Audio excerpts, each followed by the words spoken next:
Hi, I'm Dave Chaplin, the CEO of IR35 Shield and Contractor Calculator, and also author of a book on IR35 called IR35 and Off Payroll Explained. We help firms with IR35 assessments and contractors too. Hello, my name is Keith Gordon. I am a barrister at Temple Tax Chambers, and I advise taxpayers in dealing with and trying to avoid challenges from HMRC. And Dave and I have been watching the proceedings in the upper tribunal case of Kickabout Productions Limited, which concluded this afternoon after a day and a half of argument. Now, as a barrister, I'm often in the upper tribunal and sitting through proceedings quite often. Dave, out of interest, how many times have you observed proceedings either at the upper tribunal or in other courts? I think it's probably about 10 times. The first one I went to was the payer case when there was 3 presenters at the same time, and that was over, I think it was over 8 days. Shall we reflect on the sort of, I think there were 4 things when we did our last recording before the tribunal of what we thought we might see, and then see if we were right or not. So how well did we do? So we said, this was your point, you thought that there would definitely need to be something about the structure followed, ready mix concrete and various phases and gateways, checkpoints and so on. We'll come on to what that means. You said there would be a heavy attack on mutuality of obligation. I think we agreed that was definitely going to happen because they're definitely in difficulty after Peachmole.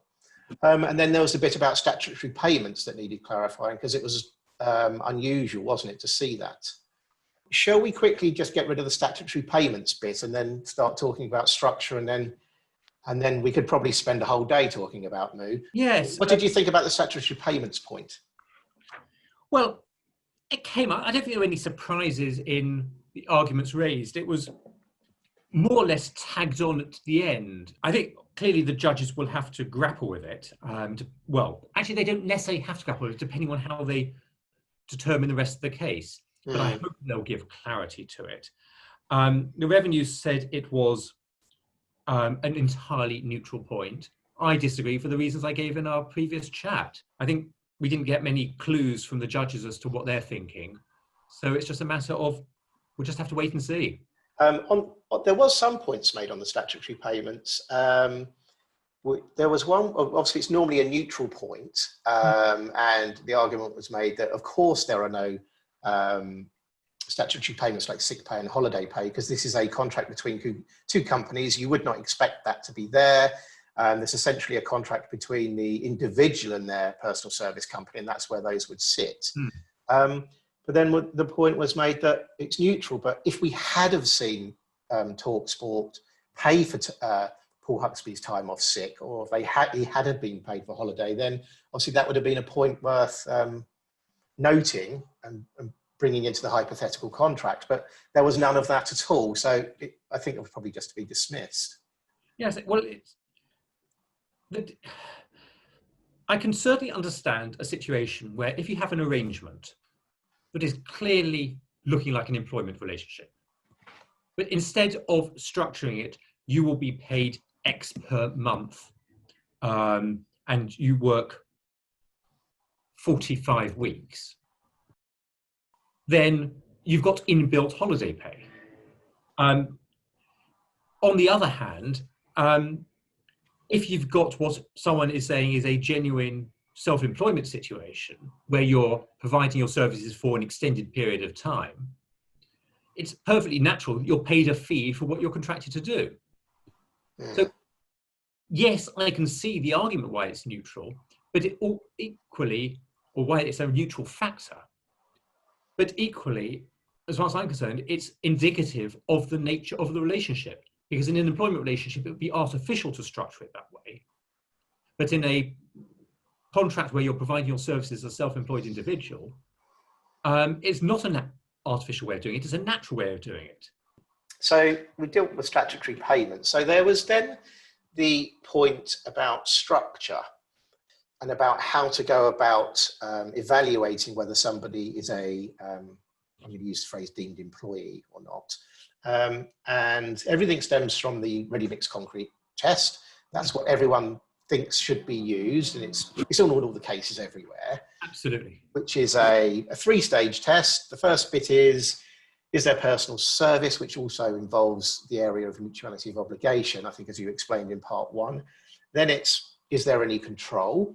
And then you should form a conclusion. Control to a sufficient degree so as to make the other person your employer. Yeah, during the performance of the services. Now, and at that point, you're supposed to stop and look at mutuality of, well, actually, you're supposed to stop at mutuality of obligation, essentially say, is there sufficient mutuality of obligation? And if there isn't, that could be the end of the matter. Likewise, when you get to control, if there isn't sufficient control, that should be the end of the matter. So there's a sort of I don't know whether gateway is the right word, perhaps a checkpoint.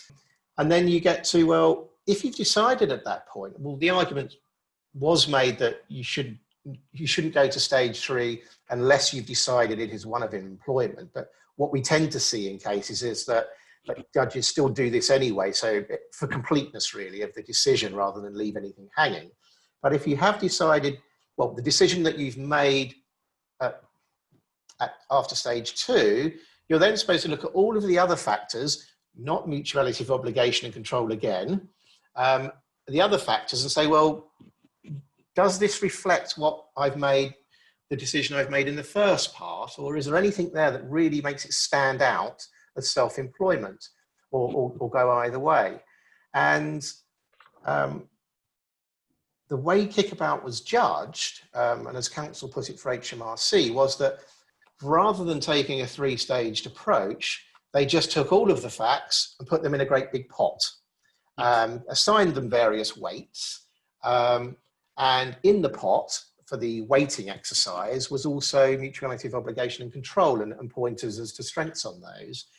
And counsel said that was the wrong approach. And I believe you said that as well, didn't you? This is what we were looking at. Well, yes, but I was quite surprised, and I thought actually this hearing was very interesting, and the judgment in due course will be very interesting. Yes, we certainly felt when we chatted early in the week was that the first tier tribunal did seem to cut out stages 1 and 2 and go straight to this balancing exercise. Yeah.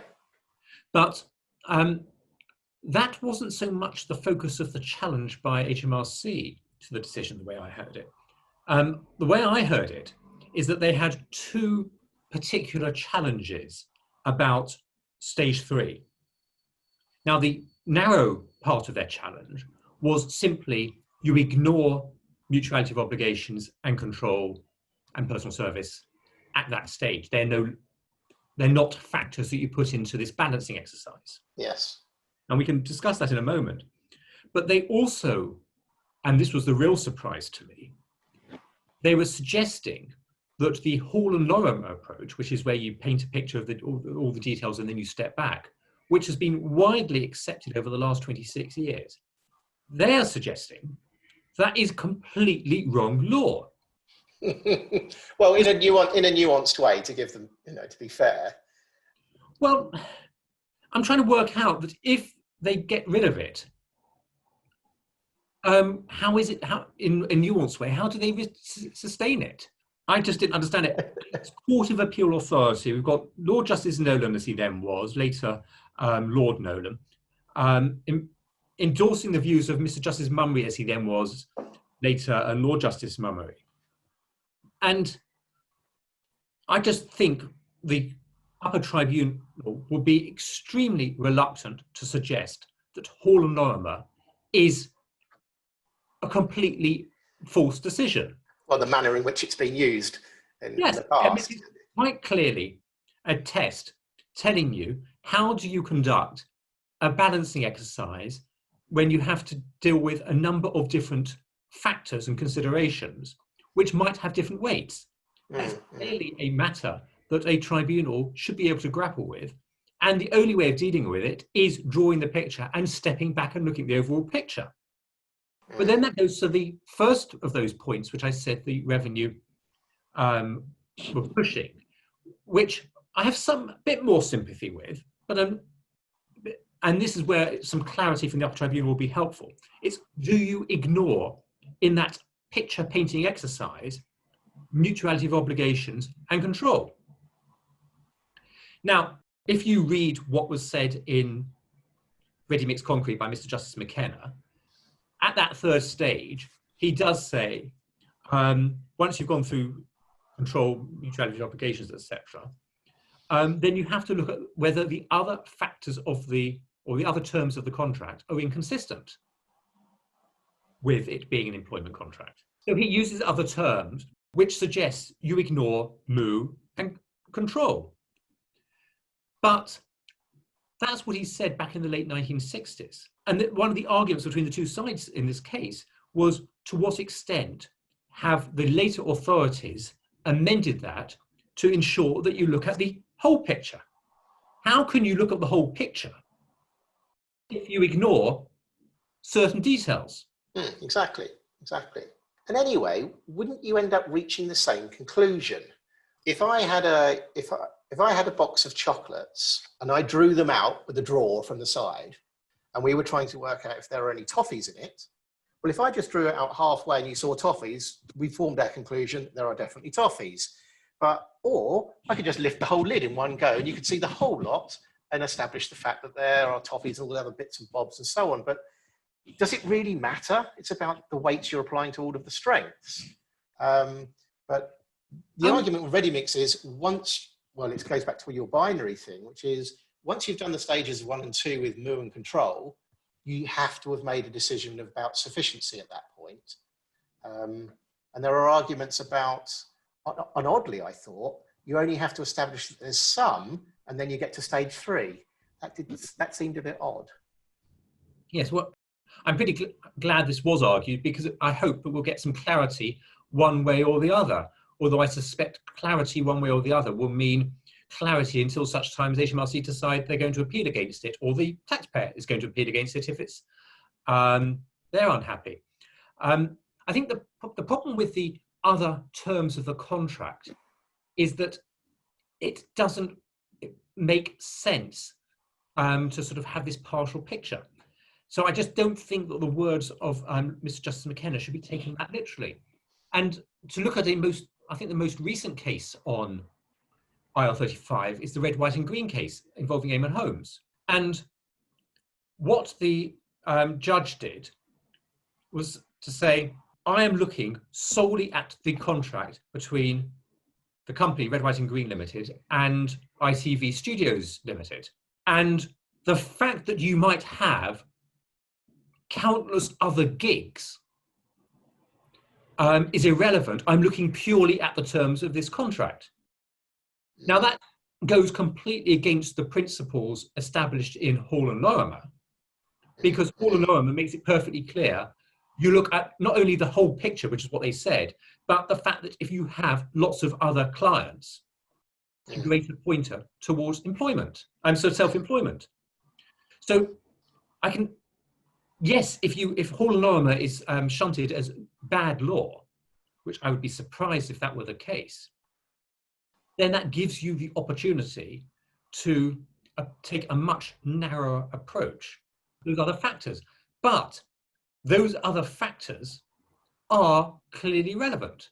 They're very relevant, and particularly for, I guess, in the media sector and presenters and so on, not so much with IT contractors and engineers when they just do one contract at a time, then they move on to the next one. But these media people, I mean, I can't pretend I know much about this whole world really, but from what I understand is that it's a real cutthroat industry and you don't know where your next job's coming from, and you should take as much as you can when you can get it.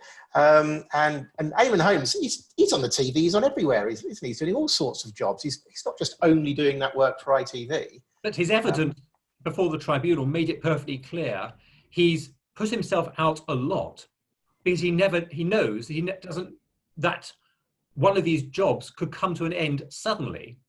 So he just makes sure that he's got that insurance against suddenly finding himself without any work.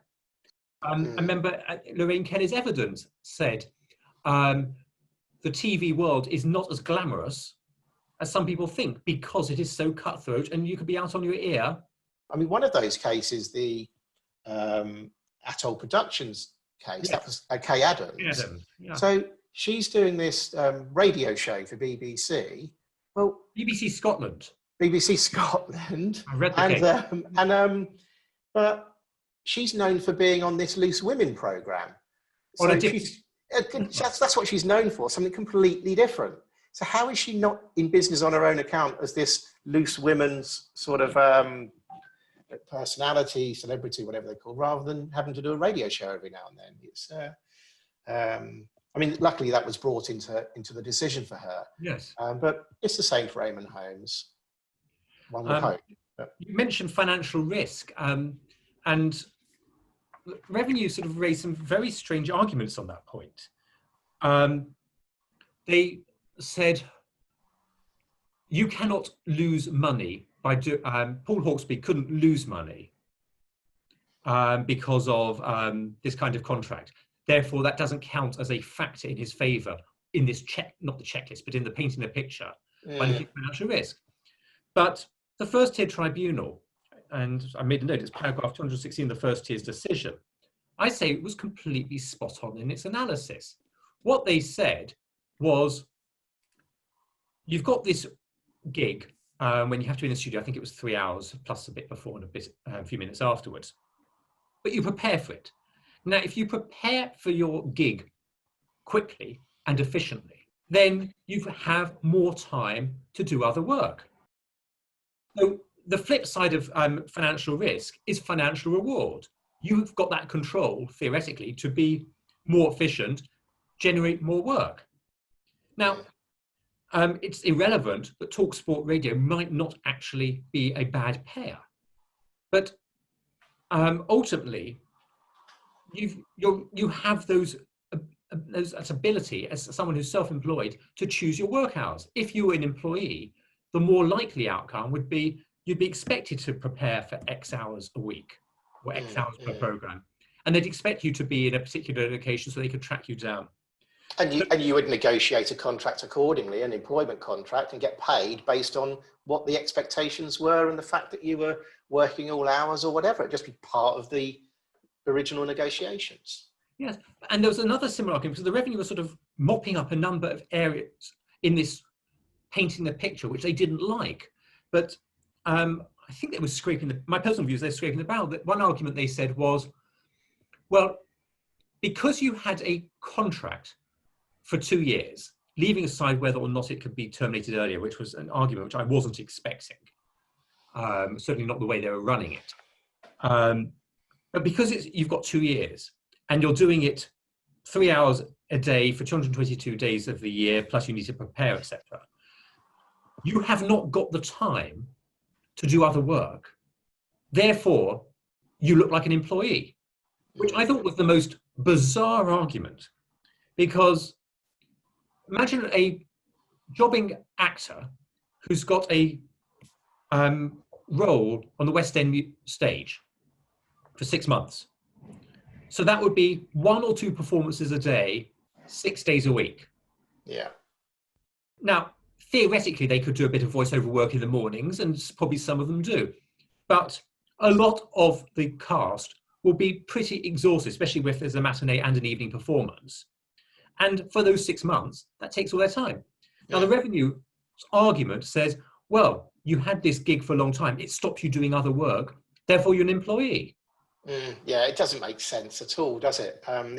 They seem to be stuck in this realm for financial risk where you have to have put some money on the table up front and some sort of investment of some sort. I think Liz Kershaw said it in evidence to the, might have been the Treasury Select Committee or Public Accounts Committee, that what does she need to do? Drive a digger into work. You have to have invested all this money in equipment or something, and if you don't get work and use it, then you've made a loss.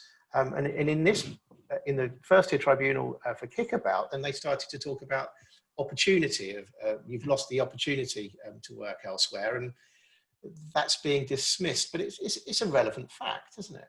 Absolutely, and it's obviously worth remembering, where does this idea, this concept of financial risk come from? It comes from the 1968 decision, 1969 decision of market investigations, where the judge, Mr. Justice Cook, made it perfectly clear that there is no single checklist, but these are issues that you might wish to consider. Now, the problem with any such non-checklist but issues you might wish to consider is that people do routinely go through them, albeit caveated with the words, this is not meant to be a checklist, but nevertheless, let's consider them as relevant. But you've not only got the fact that it's not a definitive point to include, but there's no harm, because I don't see any real harm in the point.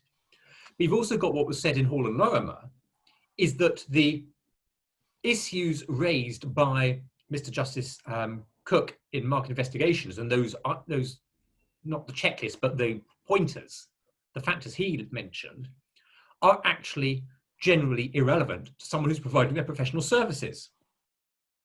So that is why making a financial loss is clearly irrelevant or virtually irrelevant.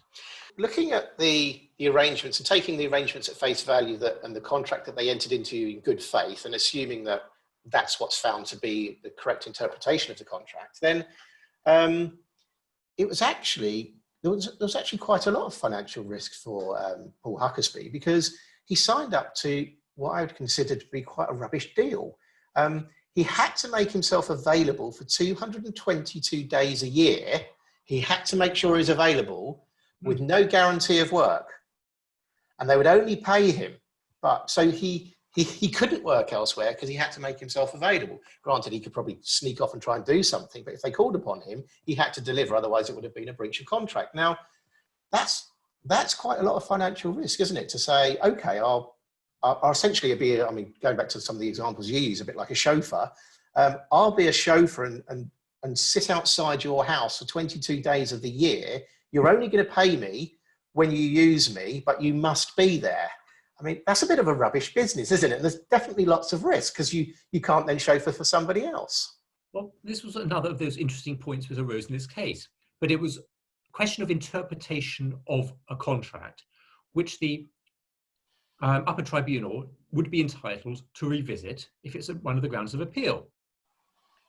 Now, this is where I got very confused by what was being said by HMRC, because at one point I thought they weren't challenging that finding. That's certainly what I heard, but then they seemed to be challenging it. First they were saying it was actually a finding of fact. Well, that was going to make it harder for them to challenge. Are you referring to financial risk at the moment? No, this is the question about, was there the commitment for the minimum? Oh, for the obligation, okay, yeah. Okay, we're going into Moo land, okay, yeah.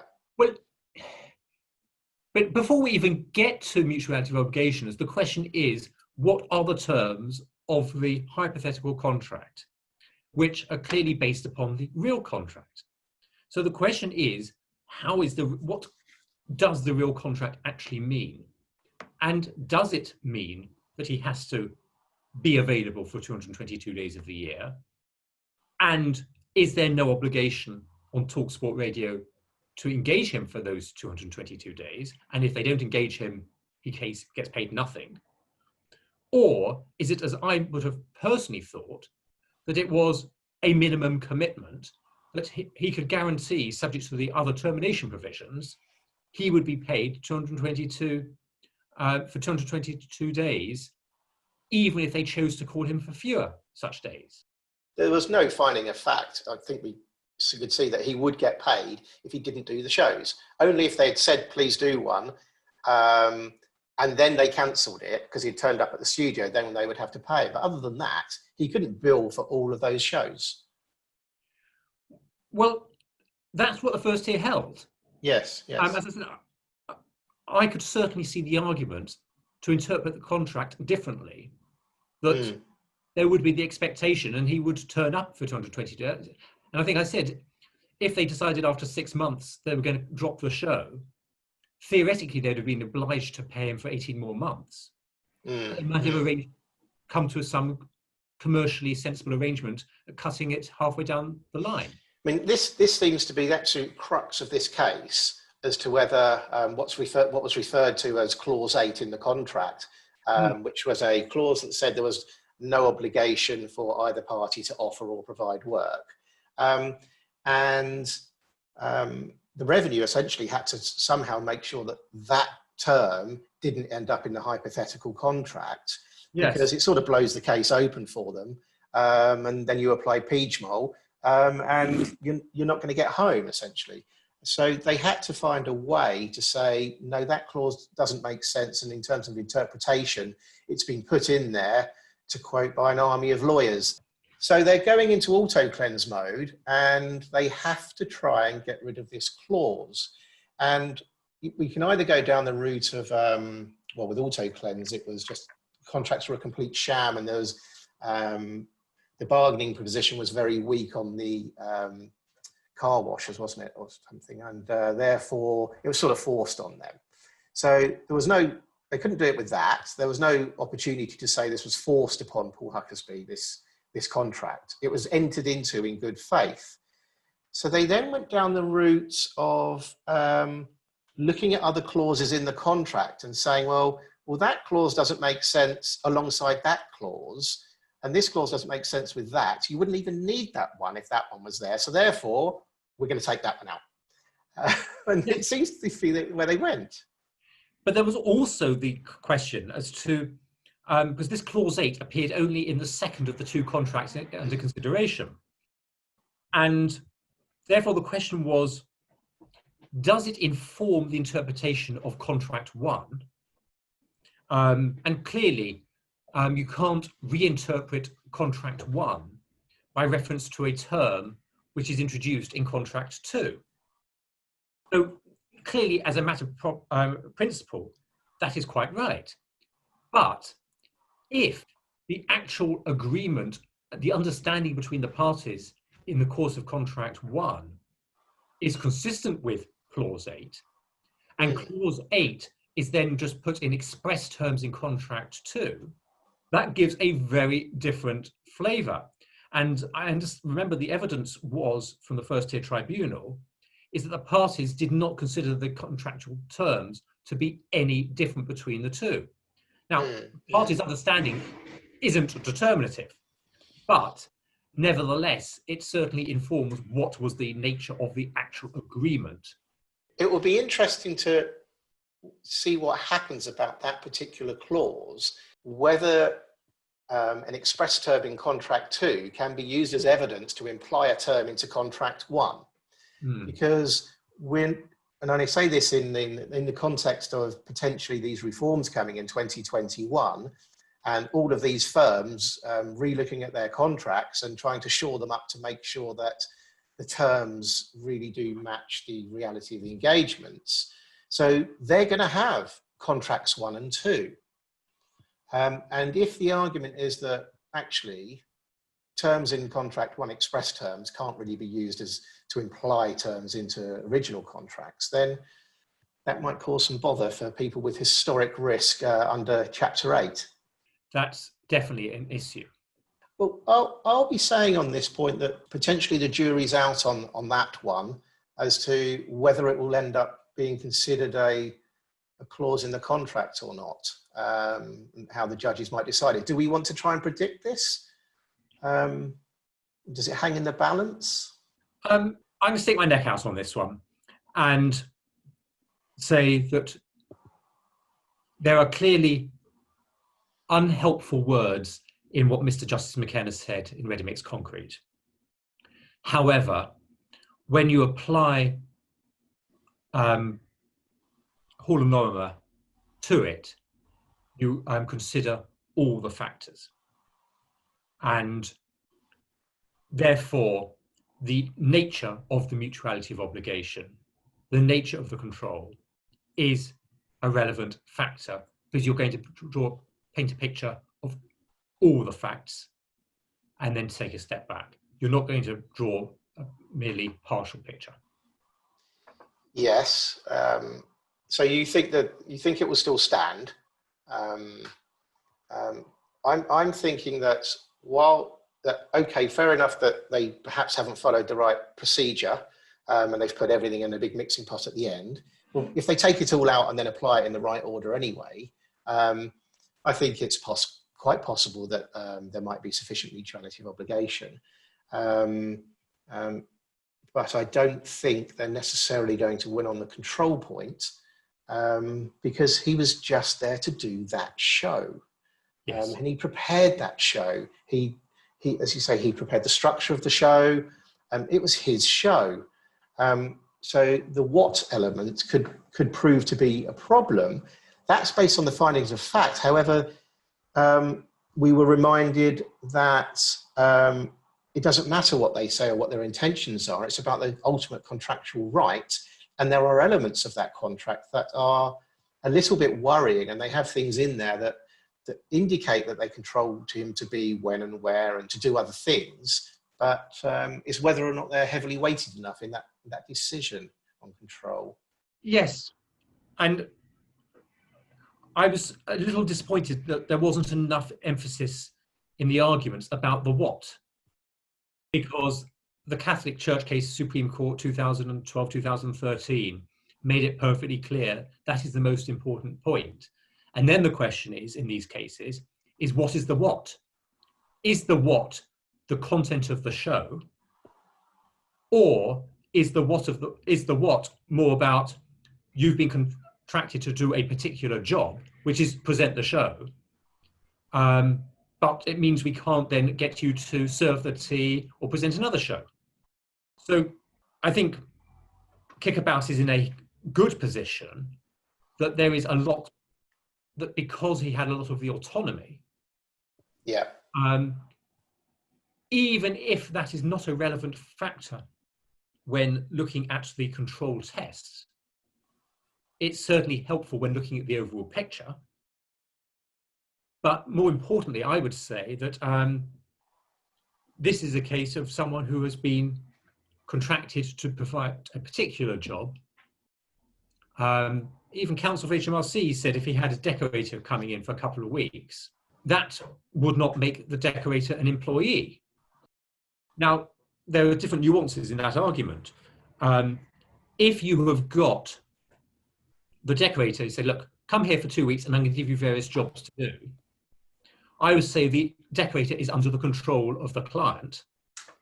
But it's only the fact that this is a short-term engagement that takes the decorator out of being an employee. It's because you're looking at the wider picture. But if you contract with a decorator, say, I want you to paint my front wall, and it's going to take 2 weeks, I'll pay you for 2 weeks, then I don't think the what is satisfied there, because you've simply contracted to a particular job. But I don't even think you get into the control gateway binary test, or whatever you want to call it. Yes, it's when it comes down to these particular jobs and tasks, I mean, we always talk about projects. There needs to be a project, a defined project that you are working on. That's it. You don't do anything else.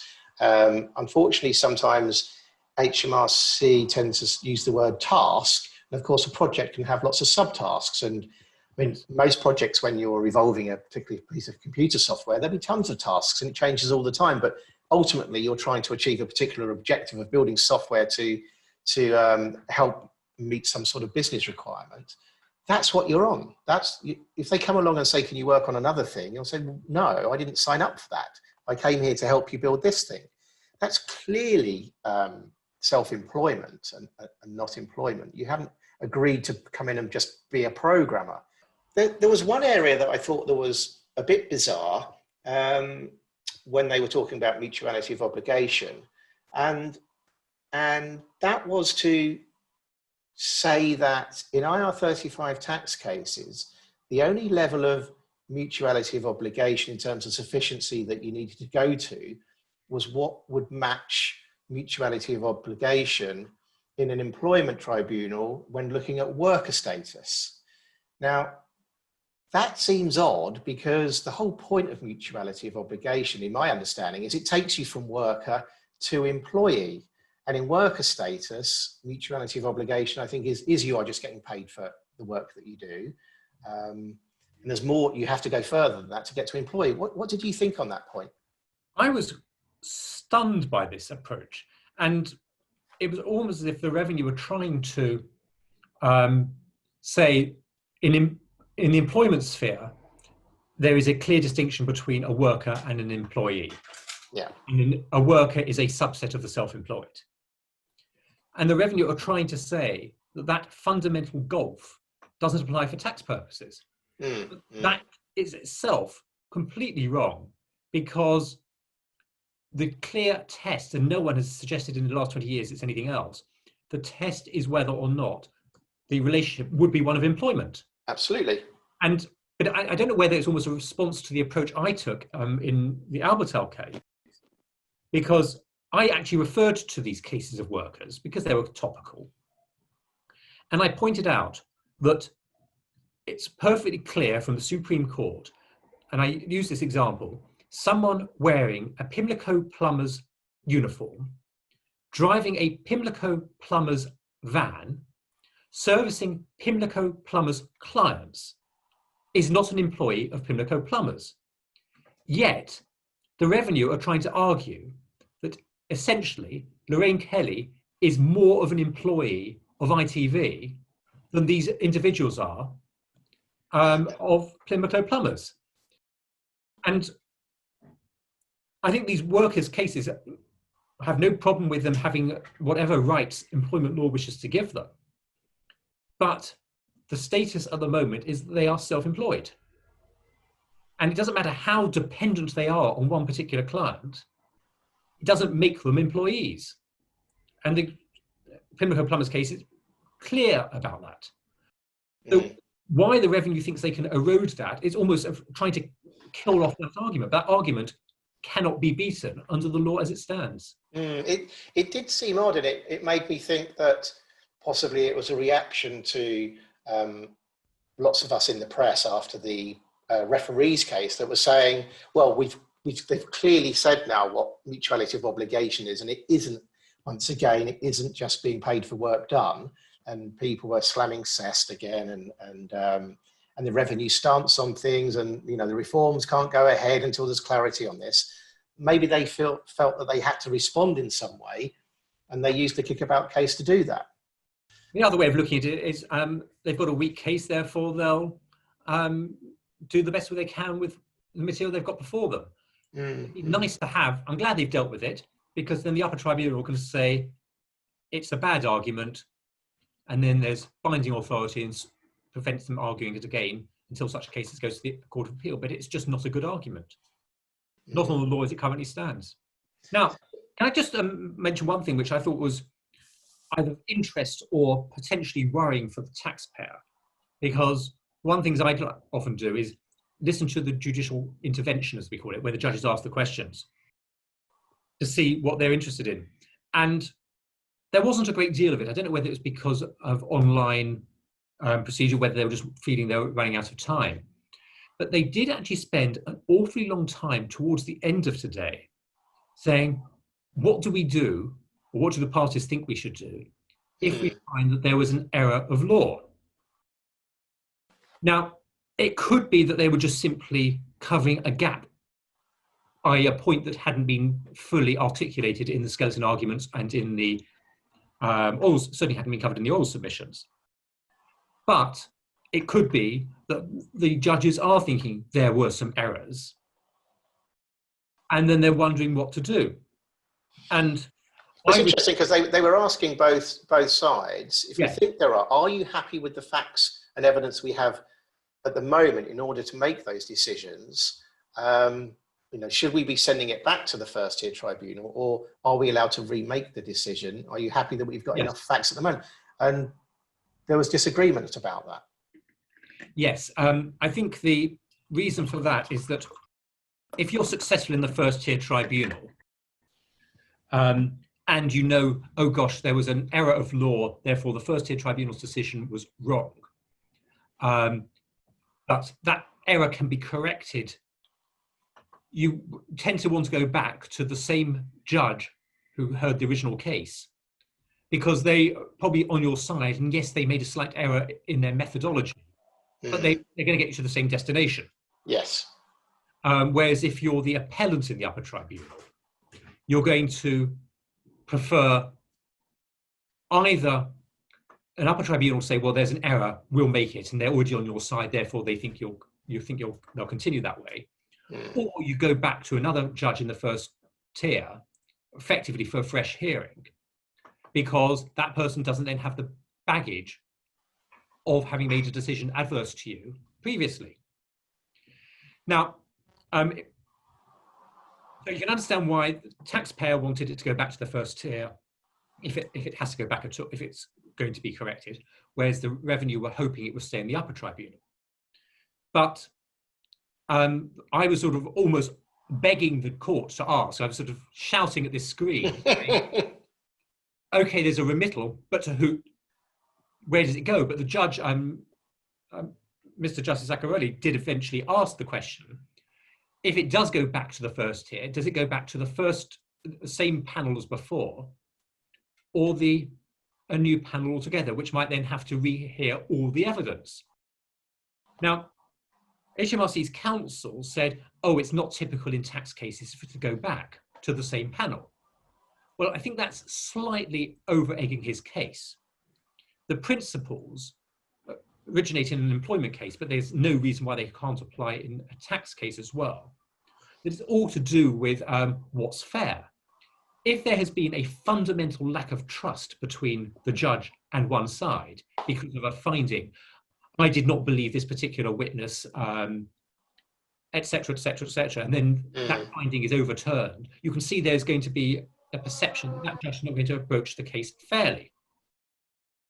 Similarly, if there's been a very long delay between the rehearing and the original hearing and the rehearing, then the benefit of the judge having heard the case is also lost. So you might as well go back to it with a clean slate. But it's very clear that if it's minor error in approach, a judge is perfectly capable of reassessing all the evidence with a correct approach, afresh, notwithstanding the fact they had found a decision adverse to one side previously. It seems quite unfair on the taxpayer if these cases are going to be easily allowed to go back to first tier and then reheard again, all the witnesses, so on. It's very expensive for the taxpayer to run a case if they're not insured. Would their insurance even cover that? I don't know the answer to that. It is unfair, but I don't think there's anything in the litigation process other than the fact that the judges try to be independent. I don't think there is anything fair. It's an expensive process. And there's a very famous quote, it's probably about 100 years old: justice is open to everybody, just like the writs. So bringing this to a close then, the key takeaways that we've learned over the last day and a half of watching all of these arguments, what would you say they are? I think it's going to be what is the status of the Hall and Lorimer approach when looking at the third step of ready-mix concrete. Do you paint a picture of all the detail, of all the facts? Yeah. Or is it somehow Hall and Lorimer is just cast aside? I can't see how it can be cast aside. That's what the revenue are asking. And secondly, the question is, that picture of all the details, do you exclude the two factors, or three factors depending on how you count them, which apply to stages 1 and 2 of ready-mix concrete? And those are nice discrete points which are of general application and would be helpful to have.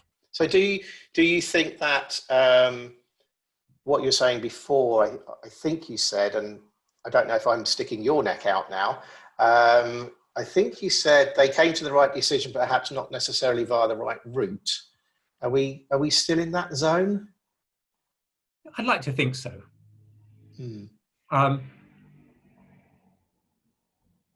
Perhaps I'm just biased, but overall, I think that's the case. And both on the facts of the case, as I understand it, the role that Mr. Hawksby had, and also having heard the argument, I agree that the ultimate finding should be that the intermediaries legislation doesn't apply, but I'm a bit 50-50 as to whether they have all the facts in front of them and the position they're in and the arguments that are made over the last day or so as to whether they will remain in that position.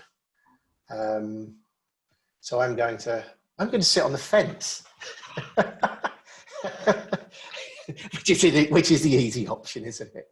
Not when the decorator needs to paint it. Okay, so it was good talking to you again, Keith. This was part 2 of the podcast, and maybe we'll do more. I don't know. Yes, let's see what happens. What's on the calendar? Thank you for listening to our podcast about the Kickabout case, and hopefully there'll be more in the future. Thank you very much.